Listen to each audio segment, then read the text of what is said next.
Live in relation को लेकर आजकल बहुत सारी चर्चा हो रही है, क्योंकि कई सारे ऐसे अपराध लिव इन रिलेशन के दौरान ही हो रहे हैं। सुप्रीम कोर्ट तक ये मामला पहुंचा है और सुप्रीम कोर्ट में एक जनहित याचिका दायर की गई है, जिसमें ये मांग की गई है, मुख्य रूप से ये गुहार लगाई गई है कि लिव इन रिलेशन का भी रजिस्ट्रेशन होना चाहिए। इसके लिए क्या प्रक्रिया अपनाई जाए, क्या सुधार होने चाहिए, ताकि इस तरह की घटनाओं को रोका जा सके और लिव इन रिलेशनशिप को एक नाम, एक रजिस्ट्रेशन, एक उसका निबंधन किया जा सके। इस मामले में याचिका दायर करने वाली वकील हमारे साथ हैं। पूरा नाम बताइए। हाँ जी, मेरा नाम ममता रानी है। ममता, आपकी पीआईएल क्या कहती है, किन किन चीज़ों को हाईलाइट करती है और किन समस्याओं और समाधान की क्या बात करती है? बिल्कुल, जो हमने पीआईएल सुप्रीम कोर्ट में दाखिल की है, तो हमने उनसे जजेस से रिक्वेस्ट किया है।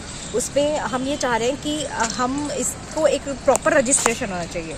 जैसे हम मैरिज का प्रोविज़न है कि वो प्रॉपर रजिस्ट्रेशन होती है, लेकिन ऐसा कोई प्रावधान नहीं था। लेकिन आए दिन हम रोज़ ये देखते आ रहे हैं कि आए दिन डे बाय डे हम इंक्रीजमेंट हो रहा है इन घटनाओं का।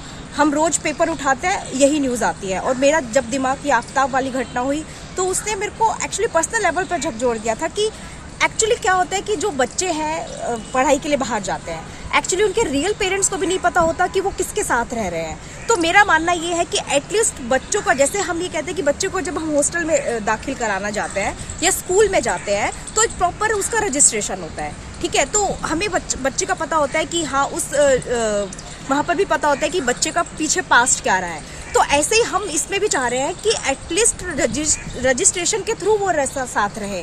तो रजिस्ट्रेशन के थ्रू साथ रहेंगे तो हमें एक्चुअली ये भी पता रहेगा कि जो भी लिव इन रिलेशनशिप में आ रहा है उसका प्रीवियस कैरेक्टर क्या था। इसमें आपने समस्या के साथ कोई समाधान भी दिया है कि अगर लिव इन रिलेशनशिप रजिस्टर्ड है और उस समय ऐसी कोई वारदात होती है, हत्या करने जैसी या अपहरण जैसी या उसको इलीगल कन्फाइनमेंट जैसी, तो उसमें उसको क्या कोई अधिकार, कोई ऐसा मिलता है?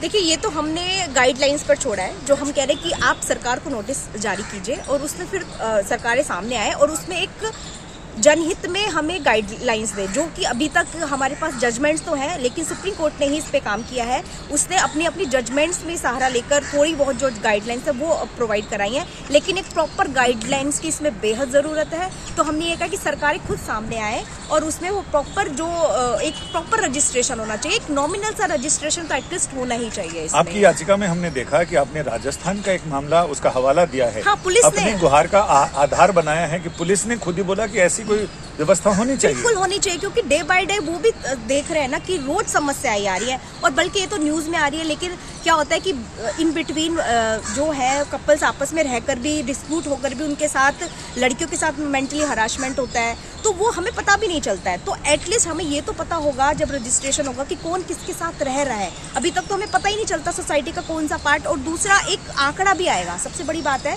जब ये रजिस्ट्रेशन होगा तो सरकार के पास एक आंकड़ा भी होगा कितने परसेंटेज हमारी जो जनरेशन है वो लिव इन में रह रही है। यानी रिश्ता वही, पहचान नहीं। ये गुहार सुप्रीम कोर्ट से लगाई गई है कि कम से कम रजिस्ट्रेशन होगा तो रिश्ते को एक नाम दिया जाएगा, और इस तरह की अवांछित घटनाएं होंगी तो उस पर कोई कानूनी कार्रवाई एक आधार के साथ, एक ठोस तथ्य के साथ की जा सकेगी। सुप्रीम कोर्ट से गुहार है। अब इंतजार है कि सुप्रीम कोर्ट इस पर क्या राय रखता है।